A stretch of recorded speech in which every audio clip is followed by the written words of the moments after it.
Now that this war between Israel and Iran is ramping up, it's becoming more and more obvious that Israel does not want peace. Israel is a bully in the region. We see that they just toppled Syria with the help of the United States.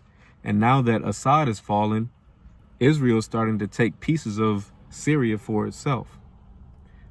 While in the midst of that context, Israel preemptively and illegally, might I add, decided to bomb Iran's nuclear sites. Meanwhile, we've still got hostages in Gaza with Arab delegations going to try to find someone to negotiate for peace with. And all of their efforts are just being cast before swine, falling on deaf ears. Y'all check this out. I just want to add one sentence. The Israeli Prime Minister came here today and said that Israel is surrounded by those who want to destroy it, an enemy.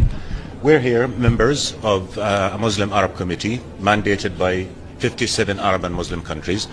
And I can tell you here, very unequivocally, all of us are willing to, right now, guarantee the security of Israel in the context of Israel ending the occupation and allowing for the emergence of a Palestinian state, independent state, along the preference that we all agree. He is creating that danger because he simply does not want the two-state solution. And if he does not want the two-state solution, can you ask the Israeli officials, what is their end game? Other than just wars and wars and wars. I'm telling you, all of us in the Arab world here, we want a peace in which Israel lives in peace and security, accepted, normalized with all Arab countries in the context of ending the occupation, withdrawing from Arab territory, allowing for the emergence of an independent, sovereign Palestinian state on June 4, 1967, lines with occupied Jerusalem as capital. That is our narrative. That is, and we will guarantee Israel's security in that context. Can you ask Israelis what's their narrative other than I'm going to continue to go to war, I'm going to kill this and kill that and destroy this and this that?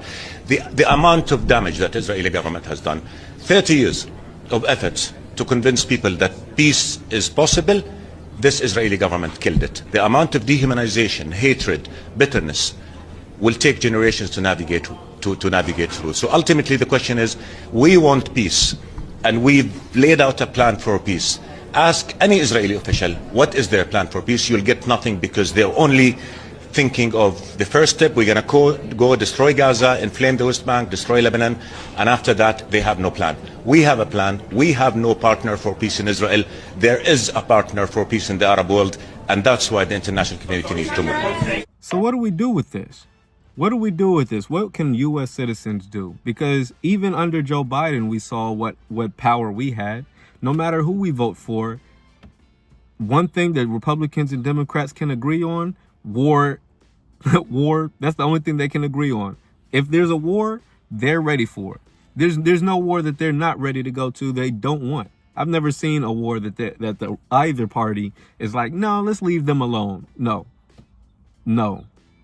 If there's a war, both Republicans and Democrats are ready to fight it. Or send your kids to fight it. Recently made a video about Tucker Carlson. He has been trying to speak out and warn people about the dangers that conflict with Iran would bring. Here's another clip from Lindsey Graham, who was asked, okay, what are the risks that war with Iran would bring? Y'all check this out. You guarantee that? Can President Trump in any form, can you make the commitment that this would not lead to a longer war? I can guarantee you that if the Ayatollah gets a nuclear weapon, he will use it. I believe that with all my heart and soul. So the men and women who serve, they're the ones going, not people answering a poll. And if you ask them, would you be willing to risk your life to stop the Ayatollah from having a nuclear weapon? All of them would say yes, because it makes their country, our country, safer. So we live in a world where you've got to confront problems. You want to avoid World War III? Learn the lessons from World War II. People in World War II appeased Hitler to the point that it got so much out of hand, we had a world war and 60 million people got killed. So we live in a world where you pay now or you pay later. Let's stop this threat before he gets a nuclear weapon. Let's end this reign of terror. Let's do it now. It's not going to take 20 months, but I can't guarantee you your freedom and your safety unless we're willing to fight for it. I can guarantee you this. If we don't fight for our freedom, we will lose it. Now listen. He's saying, oh, it's not, don't worry about it. You're not going to have to fight for it. It's going to be your kids. That's Senator Lindsey Graham. I don't even know if he has kids. I don't think he has any kids. He's ready to send your kids out to war. He's ready to send your sisters, your brothers. He's ready to send your sons to war. He's not sending his kids. He's not sending his family to war. He's saying it's not going to take 20 months, as if fighting Iran is going to be easier than Iraq or Afghanistan. We were in Afghanistan for 20 plus years. We're in Afghanistan today.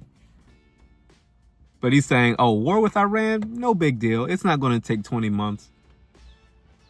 These people act like we don't know. They act like we haven't learned any lessons. We've been at war since 2001, basically. When you think about Iraq 03, we've been in war for the last 22 years. This is insane. How many simultaneous conflicts these politicians are ready to sign us up for. They act like the United States is just invincible. Like as if all of this karma and all of this hatred that they're building up from people, rightfully so, by making all these enemies, both domestically and abroad. All of that hatred, all of those bad deeds are going to accumulate, and it's going to come back. He's not sending his kids. He's ready to send yours.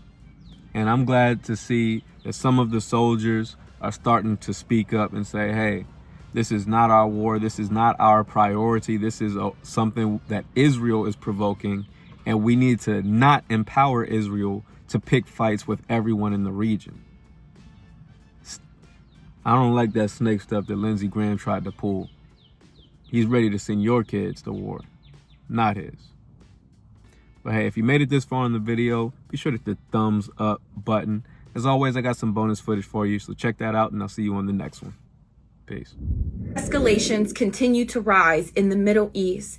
It is time for friends and family of active duty military to take action. Now is the time to reach out to your family members' chain of command, all the way to the top at the Pentagon, and tell them no war with Iran. Let them know you do not want your family member being sent to die for Israel. For 20 months, we have witnessed the genocide of the Palestinian people by the Israeli occupation. American troops, American people do not want to go to war with Iran. This is your way to ensure the safety of your family member or your friend that is active duty military, to ensure they do not get deployed on behalf of Israel. Units across America have Facebook, X, and Instagram social media accounts. It is our duty as American citizens to flood the comment section and ensure that they understand, that the leadership understands, that we do not want American troops to be deployed to die on behalf of Israel. This is the moment where our country must unite to protect its citizens from being dragged into a war on behalf of a genocidal country. Israel is not our ally. I done ran up all these bands up in hand and made like 5 bands a day. I was broke, came up with a plan, now I'm the man, there ain't no stopping me. I done ran up all these bands up in hand and made like 5 bands a day. I was broke, came up with a plan, now I'm the man, there ain't no stopping me. It ain't no stopping me. Got bands, I'ma run it up. It ain't no stopping me. I was broke, came up with a plan, now I'm the man. It ain't no stopping me. Got bands, I'ma run it up. It ain't no stopping me.